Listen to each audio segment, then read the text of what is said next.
Buongiorno.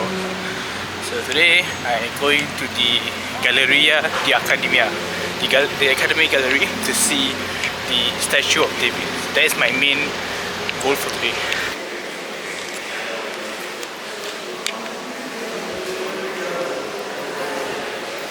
This is David by Michelangelo. That's beautiful. Okay, so I will take around the statue.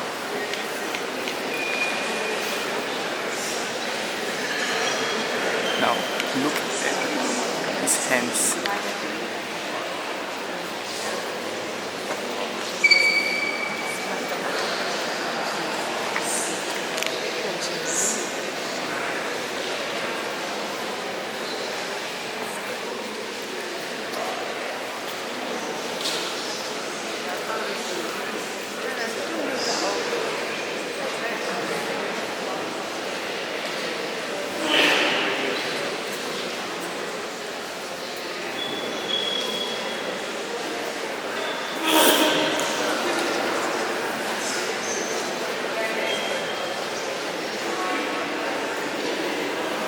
Stop here.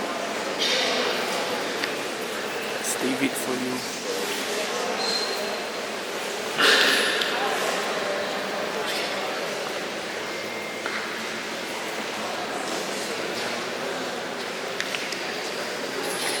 Just to recall, David is the hero in the Bible who beat Goliath using a slingshot and a rock.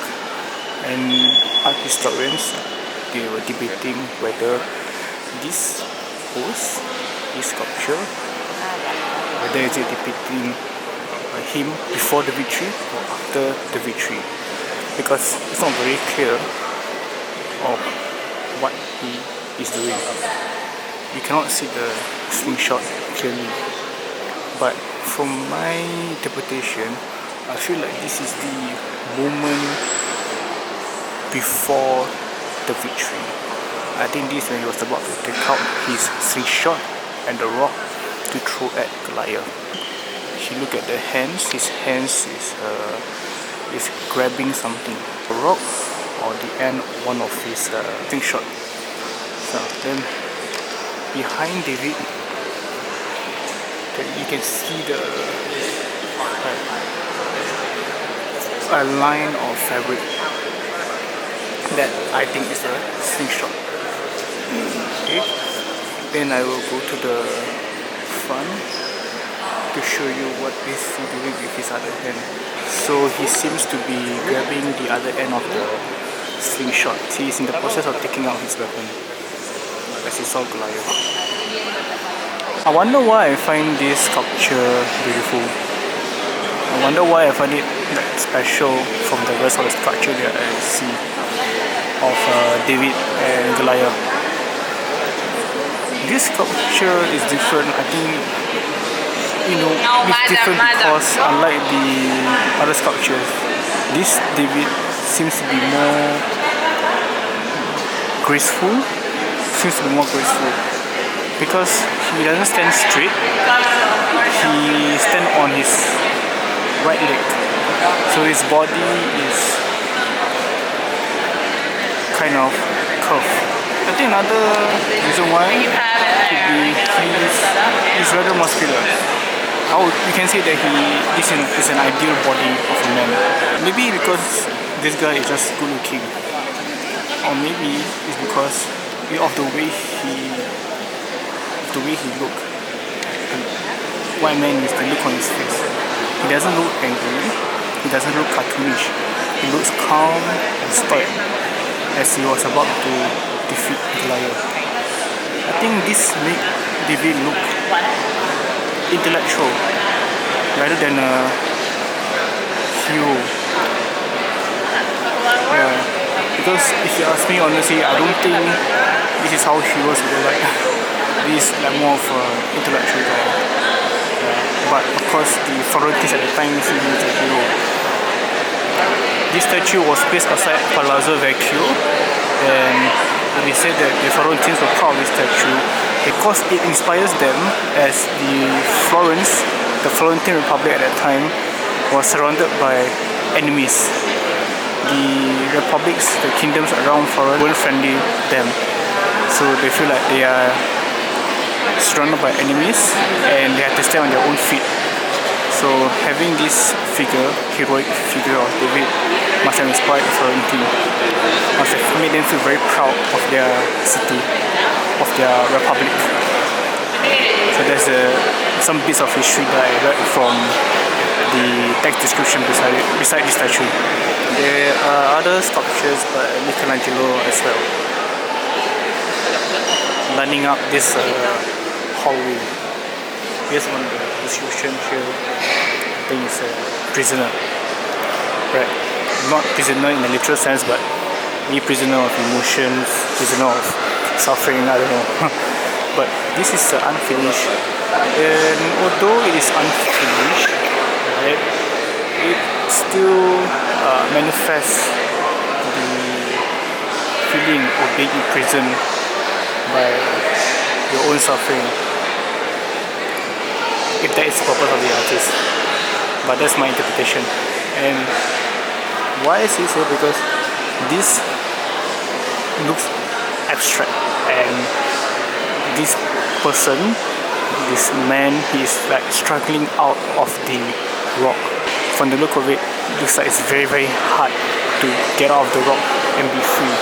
It looks like it's part of the rock. He's stuck in the rock forever. But he's still struggling. You can feel the violent movement of his body, trying to wrestle his way out of this rock marble. So this is also Prisoners by Michelangelo. Same concept, same sentiment. Okay, so here's another one. I think I love this more, because I think you can clearly see the body of a man wrestling himself out of the block of marble.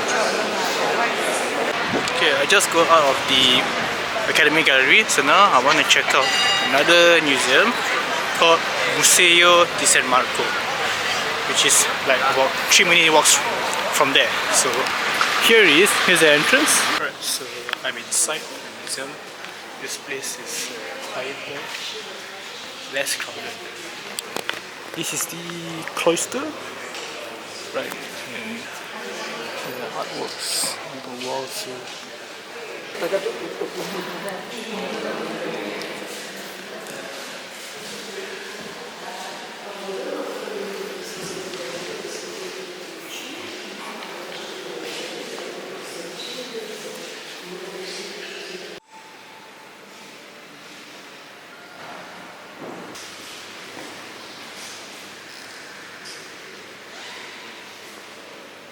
Here we got a little courtyard.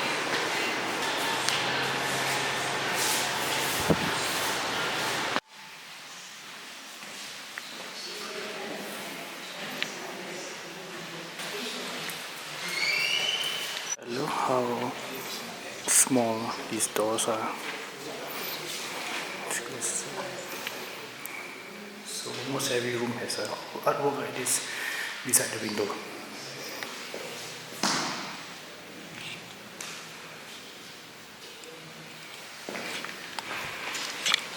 Now every room not only has a painting but also has a window like this. There's a window and then there's also a smaller window. So you can open the smaller window and you can open the bigger window. And the window has a dedicated platform for it that you can step on top of it to look up. I wonder what is this for? It cannot be just to look out the window, right? I have a feeling that these rooms are actually a room for each monk. So each monk they stay in this room and they are accompanied by a painting above. Now, another thing that I noticed is that this guy here, he is Saint Dominic. Or San Domenico. And I realized that he is featured in almost every biblical scene. So in every room you see Saint Dominic in biblical scenes. I they insert him into the biblical scene, but just to clarify, he is not involved in the story, rather he is only there as a spectator, so it's looking at the biblical scene, not a part of it. So I was having a pasta for lunch. This is ravioli radicchio aspect. So actually I filmed myself eating this because honestly I would say that this is the best tomato based pasta that I've had so far. I love it. Alright, so this is the bus in Florence, and I'm taking the bus to go to the perfume shop in Florence. I heard that Florence is one of the, I think is the best place to buy perfume in Italy. Okay, so this is a shop. This shop is called Officina Profumo Farmaceutica Santa Maria Novella. You can smell the perfume already. Buongiorno. Wow, it's very fancy. So I love the old design.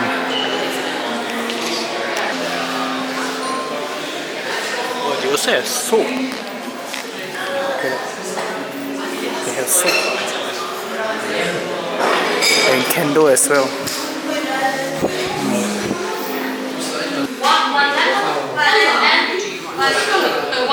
Hand cream.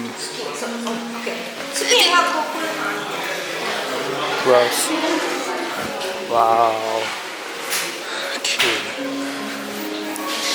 Okay. So I got perfume for my mother. It cost me about 85 euros. Okay, so this is Basilica di Santo Spirito. I have just visited this, and the reason why I didn't record the video because they did not allow any photography inside. Now what is worth looking in this church is the crucifix made out of limestone wood, sculpted by Michelangelo when he was only 18 years old. It was a statue of Jesus on the cross. What's unique about it is that usually when artists depict Jesus on the cross, be it painting or sculpture, they would cover Jesus in a loincloth to cover his private area. But for this crucifix, Michelangelo decided to make Jesus nude on the cross, and that is unique and different, and also maybe controversial at that time. Now I'm heading to Piazzale Michelangelo to get the bird's eye view of the city of Florence. Passing by a market.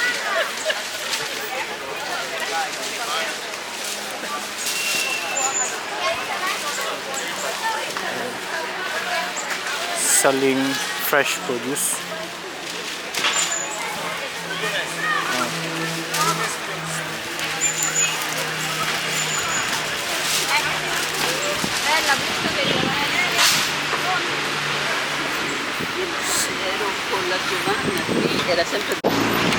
Alright, I have reached Piazzale di Michelangelo. I'm trying to find out how to cross the road. There's a zebra crossing there. Let's go there. The plaza is called Michelangelo because there is a statue of David over here. Inspired the copy of David in the Academy Gallery.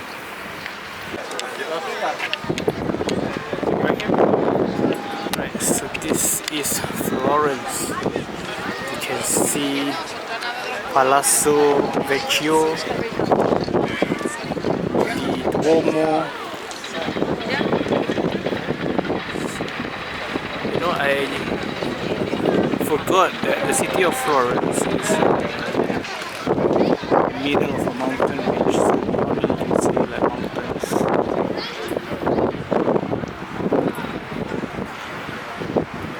So beautiful. It's a beautiful view.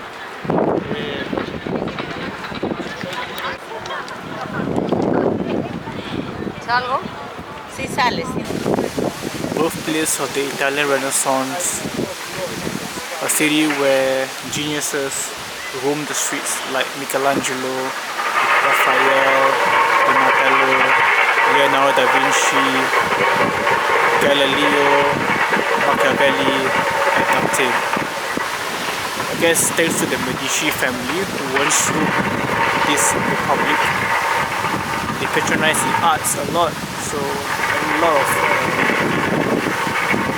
sculptures as a result, and art and paintings that decorated the cities and the church and the cathedrals. Florence is a beautiful city. I like it.